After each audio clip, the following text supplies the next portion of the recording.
Al margen de donde se produzca la acción tóxica en la nefrona, un xenobiótico puede iniciar su daño celular mediante varios mecanismos que pueden producir la muerte de las células y como consecuencia alterar su funcionalidad. También pueden modificar ciertas funciones celulares sin comprometer su viabilidad. Estos mecanismos se pueden dividir en dos grandes grupos.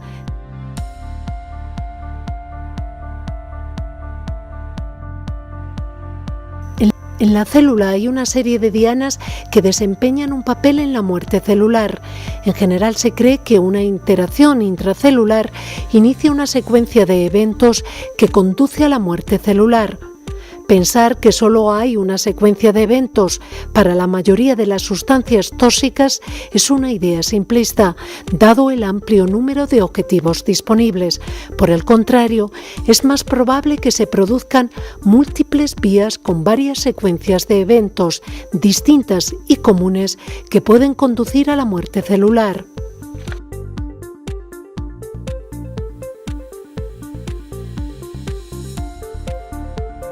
En el estrés oxidativo se generan moléculas como son las especies reactivas de oxígeno, ROS, y los radicales libres.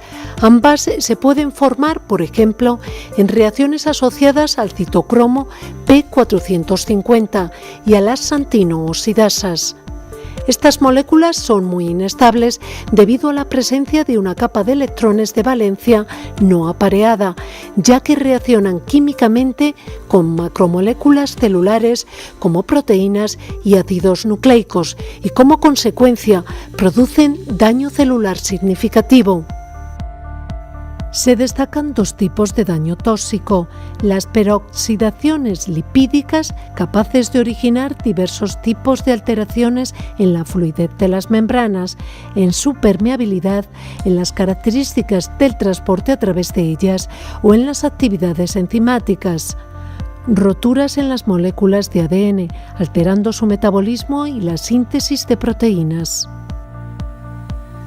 Existen varios mecanismos a nivel intracelular cuya función es disminuir los efectos adversos de estos radicales libres. Enzimas como la superóxido dismutasa y la catalasa aumentan la conversión del radical superóxido en agua y oxígeno molecular. También la glutatión peroxidasa, que reduce el peróxido de hidrógeno.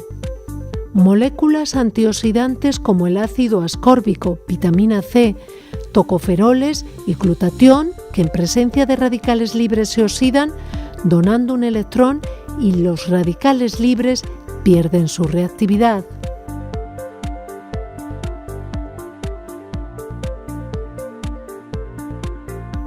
Los agentes nefrotóxicos inducen un aumento del calcio citosólico libre por su capacidad de aumentar la permeabilidad de la membrana al calcio, o porque disminuyen tanto la recaptación de calcio por el retículo endoplasmático como el bombeo de calcio al exterior, o por ambos mecanismos.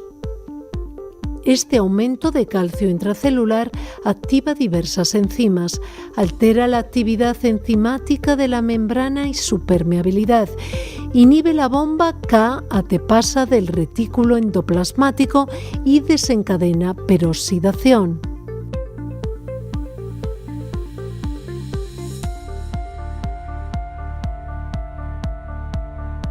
La señal procedente de los receptores de la superficie celular se transmite hasta los factores de transcripción mediante interacciones proteína-proteína y fosforilaciones proteicas sucesivas. Los ligandos estimulan la autofosforilación de los receptores de los factores de crecimiento presentes en la superficie de todas las células.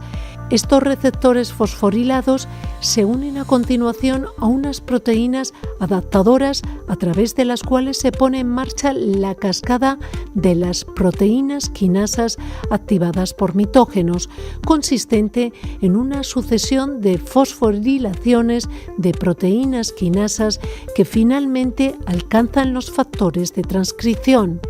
Las sustancias tóxicas causan una transducción aberrante de la señal, generalmente mediante una alteración de la fosforilación de las proteínas. Ejemplos de nefrotoxicidad a través de este mecanismo son el cisplatino y el cadmio.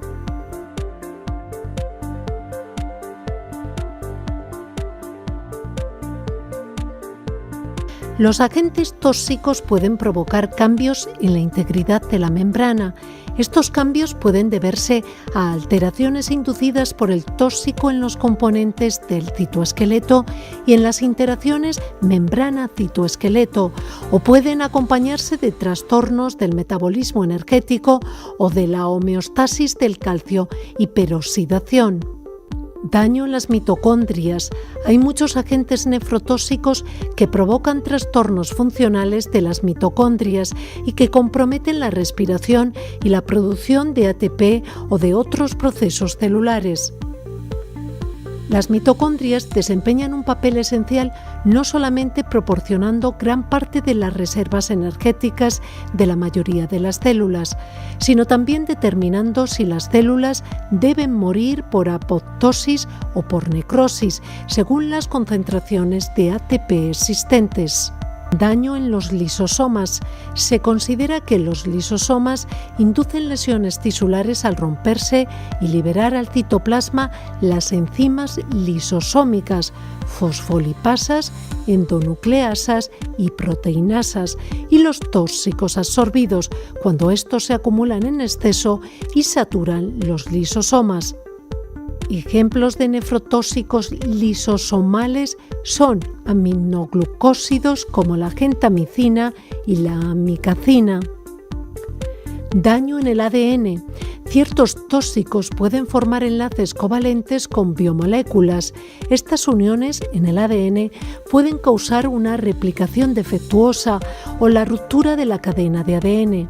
Ejemplos de estos agentes son las mostazas nitrogenadas, las nitrosoureas y el cisplatino.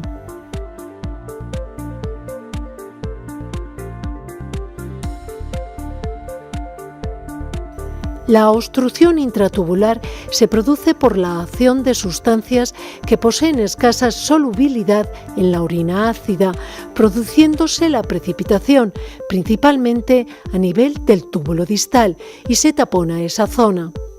Generalmente esta lesión es reversible y se puede prevenir con una correcta hidratación, forzando la diuresis y alcalinizando la orina.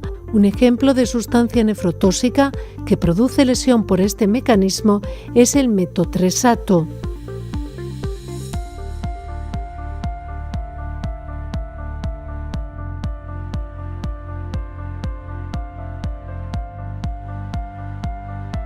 La hipersensibilidad se refiere a una respuesta inmunitaria exacerbada mediada por los linfocitos T.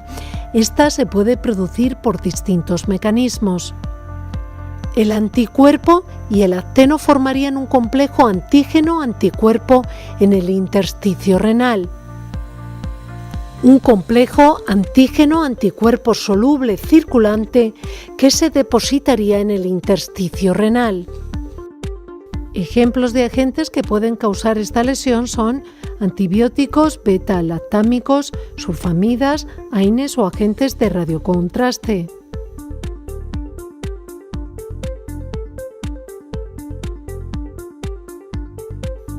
La autorregulación vascular renal mantiene un flujo sanguíneo renal constante dentro de un intervalo de valores de presiones de perfusión renal y de modificaciones de las resistencias vasculares renales.